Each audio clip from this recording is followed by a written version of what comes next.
Now here's a thought that might make some people a little uncomfortable: the psychology of body hair.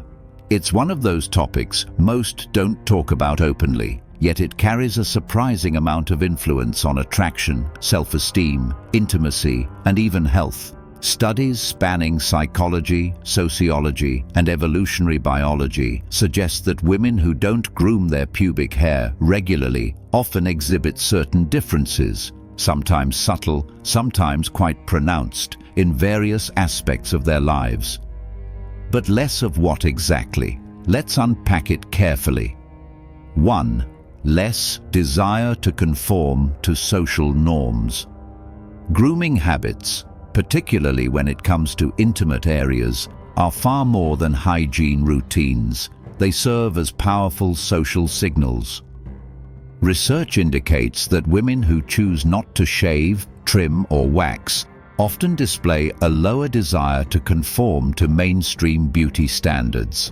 Instead, they might be making a statement: "I don't follow society's rules blindly."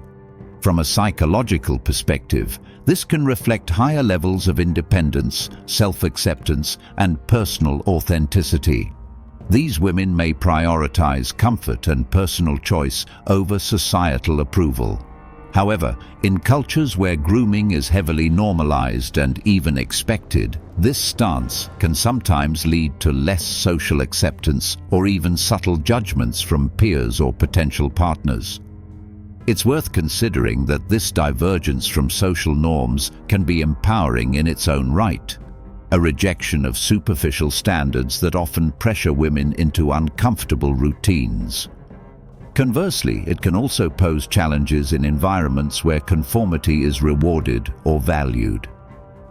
2. Less concern about partner expectations. Believe it or not, pubic hair grooming is often intertwined with sexual psychology and perceptions of desirability. Many women groom because they believe their partner prefers a certain look, or because media portrayals reinforce the idea that clean-shaven equals sexy. Women who opt not to groom may demonstrate a lower concern for these external expectations. They tend to prioritize personal comfort and authenticity over trying to meet perceived partner standards. But here's the twist. Research suggests that men often interpret grooming as a signal of sexual availability, youthfulness, and even health. As a result, women who don't groom might unconsciously give off an impression of being less sexually interested or open, even if that's not the case. This difference underscores how grooming habits can serve as non-verbal cues in the complex dance of attraction and desire.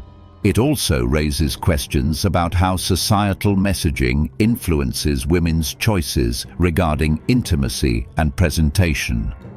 3. Less sexual experimentation. This point is particularly intriguing.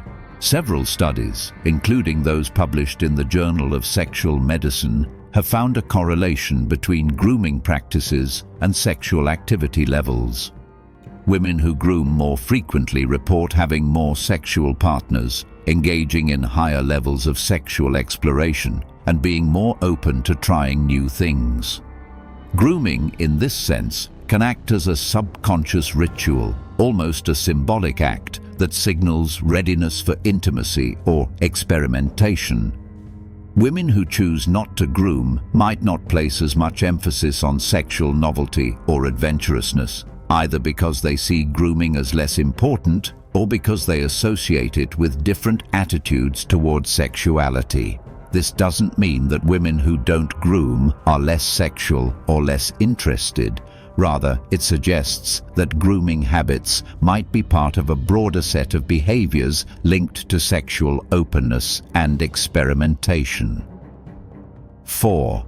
Less anxiety about presentation. An interesting psychological benefit of not grooming is a potential reduction in body-related anxiety. Constant grooming routines can sometimes lead to a cycle of self-consciousness, focusing on stubble, irritation, ingrown hairs, or skin irritation, and worrying about how others perceive these imperfections. Women who don't engage in regular grooming often report feeling more at ease with their bodies. They may experience less stress about maintaining perfect appearances, leading to a sense of freedom and authenticity. Of course, this isn't to say they're immune to insecurities, but they are less likely to be caught in the cycle of obsessing over aesthetics and grooming routines. 5. Less risk of skin problems. On a more practical level, avoiding grooming routines like shaving, waxing, or bleaching reduces the risk of skin issues such as razor burn, ingrown hairs, irritation, and infections. From a psychological standpoint, women who abstain from grooming may experience less worry about skin health or medical complications related to grooming.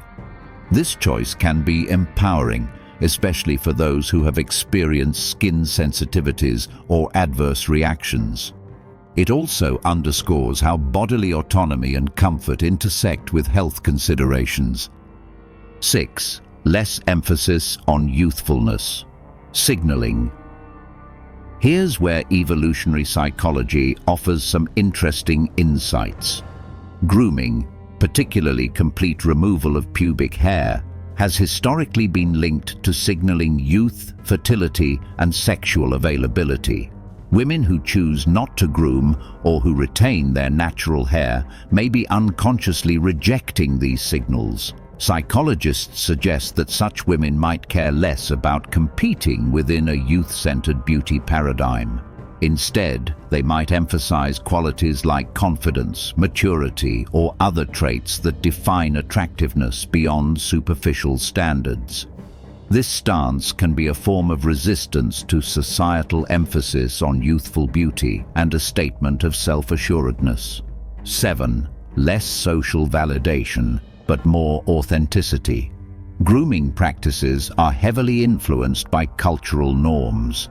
In societies where most women remove or trim their pubic hair, choosing not to groom can lead to less validation from peers, media, or potential partners. But here's the paradox. Many women who don't conform report feeling more authentic and true to themselves. By rejecting societal expectations, they often experience a sense of empowerment, living in alignment with their own values rather than external pressures. This authenticity can foster greater self-esteem and a more genuine sense of self, even if it comes with some social challenges. So what does this really mean?